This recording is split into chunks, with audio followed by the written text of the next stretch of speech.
Hello my dear students, कैसे हैं आप सब। आप लोगों का टेस्ट कैसा गया। अभी 25 तारीख को आप लोगों का टेस्ट हुआ कक्षा 12वीं इकाई 5 पृष्ठ रसायन का।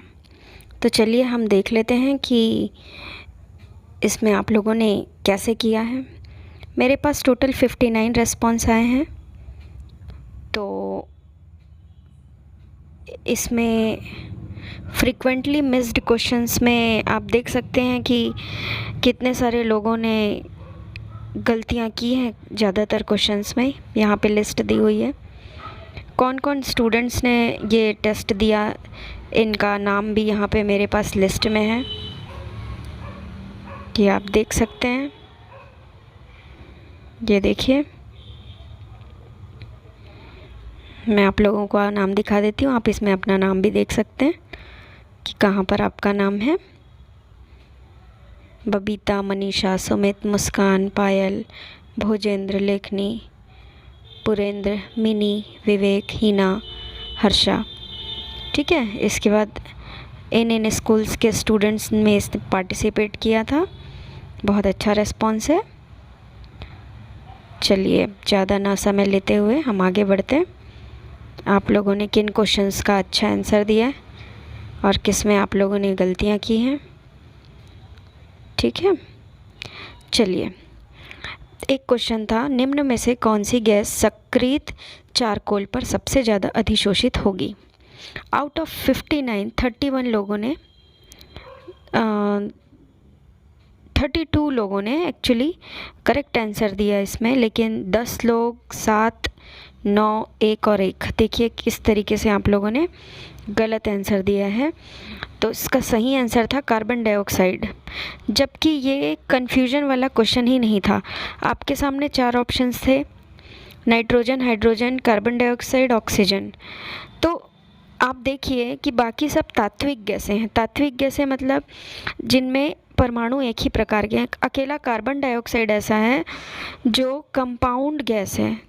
तो जो कंपाउंड गैसें होती हैं वो ज़्यादा आसानी से अधिशोषित होती हैं, मतलब जो आसानी से द्रवीकृत हो सकती हैं वह आसानी से अधिशोषित भी होती हैं। नेक्स्ट क्वेश्चन देखिए, कोलाइडी विलियन है। इसमें 40 लोगों ने करेक्ट आंसर दिया है, बट इसमें तो किसी का भी गलत होना नहीं चाहिए था। ये बहुत आसान सवाल था, फिर भी 9 3 12 और 6 और एक और गलत आंसर दिए हैं। नेक्स्ट क्वेश्चन, निम्न में से कौन सा धनात्मक आवेशित कोलाइड विलयन है। तो यहाँ पर करेक्ट आंसर था SnO2, जबकि आर्सेनिक ऑक्साइड रॉन्ग आंसर है, ये ऋणात्मक होता है। ठीक है। और उपरोक्त में से कोई नहीं और गोंद, ये सब आपको कंफ्यूज करने के लिए दिया गया था। नेक्स्ट है, निम्न में से कौन सा अंतरापृष्ठ प्राप्त नहीं किया जा सकता। बहुत सरल क्वेश्चन था, इसका भी उत्तर किसी का गलत नहीं होना चाहिए था।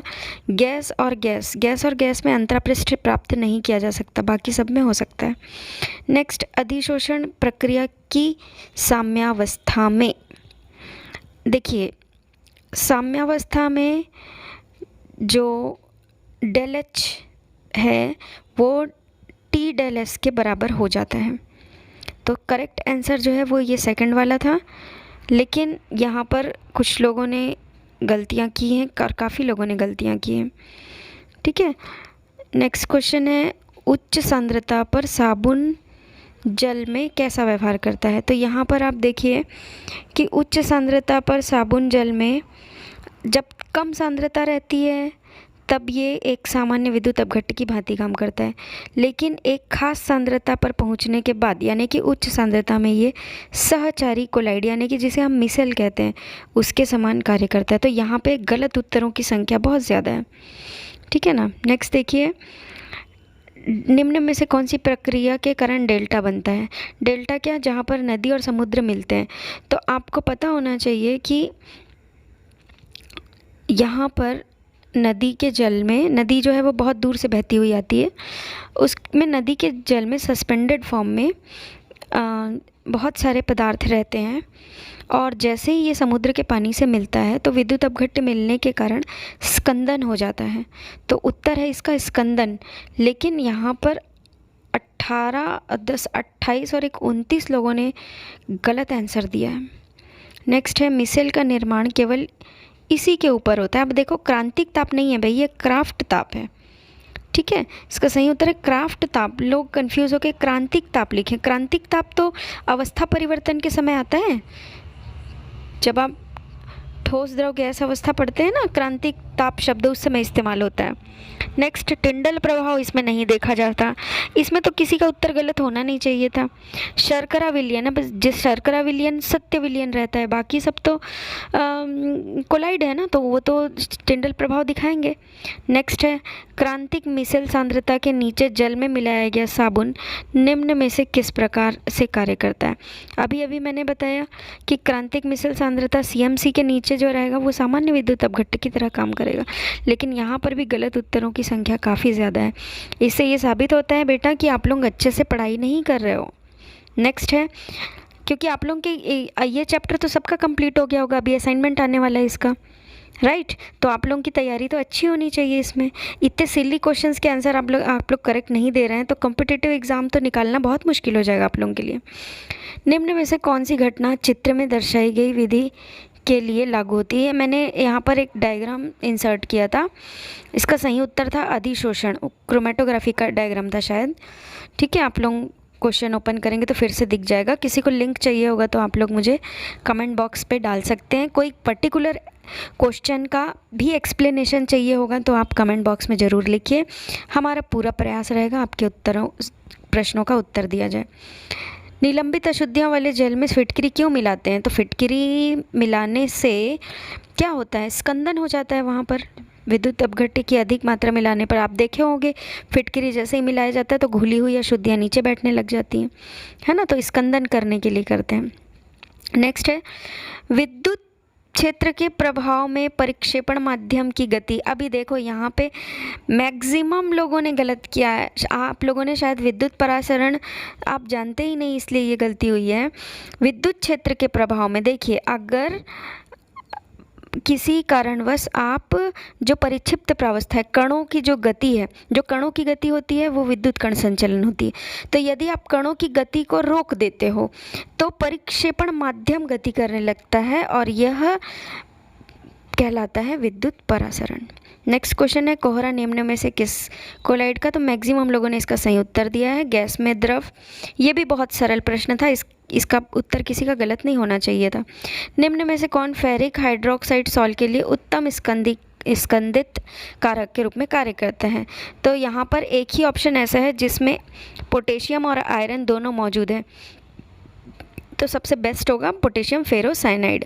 नेक्स्ट वन, निम्न में से समान सांद्रता वाला कौन सा विद्युत अपघट्ट विलयन आर्सेनिक सल्फाइड सॉल्ट का स्कंदन करने में सर्वाधिक प्रभावी होगा? अब यहाँ पे देखिए, आर्सेनिक सल्फाइड जो होता है वो ऋणावेशित कोलाइड होता है। तो आपको यहाँ पर ऐसा यहाँ पे जो आप देखिए, यहाँ पर एक मिनट, यहाँ पर पोटेशियम भी है K+, मैग्नीशियम भी है Mg+, ठीक, और एल्यूमिनियम है +3 और सोडियम है Na+। अब मैं यहाँ पे प्लस पे ही क्यों फोकस कर रही हूँ? क्योंकि ये जो आर्सेनिक सल्फाइड है ये ऋणावेशित कोलाइड है। अगर हम धनावेशित कोलाइड लेते तो हम किस पे ध्यान देते? इनके ऋणावेश पे। क्लोराइड क्लोराइड क्लोराइड, सभी तो क्लोराइड है, बस फॉस्फेट है। ठीक है, तो इसका करेक्ट आंसर हो जाएगा एल्यूमिनियम क्लोराइड। ठीक, नेक्स्ट है निम्न में से कौन सा अधिशोषण के दौरान शून्य से कम होता है? तो अधिशोषण जो है वो एक उत्क्रमणीय प्रक्रिया भी होती है और दूसरी चीज़ ये स्वतः प्रक्रम होता है। इसमें एंट्रोपी में जो है वो कमी आती है और ये एक ऊष्माशोषी अभिक्रिया है। ठीक है, तो कुल मिला के यहाँ पर डेल जी, डेल एस, डेल एच सब के सब जो हैं वो नेगेटिव रहेंगे, यानी कि शून्य से कम। तो सही आंसर आएगा उपरोक्त सभी, बट आप लोगों के बहुत सारे आंसर गलत हैं। नेक्स्ट, निम्न में से कौन सा गुण भौतिक अधिशोषण का है? तो इसका उत्तर है अविशिष्टता। ये विशिष्ट नहीं होता है। रासायनिक अधिशोषण विशिष्ट होता है, अनुत्क्रमणीय भी होता है, लेकिन ये अविशिष्ट होता है। ठीक है, निम्न में से कौन सी गैस चारकोल पर न्यूनतम अधिशोषित होती है? अब यहाँ पर देखिए, ये पहले क्वेश्चन का जस्ट अपोजिट है।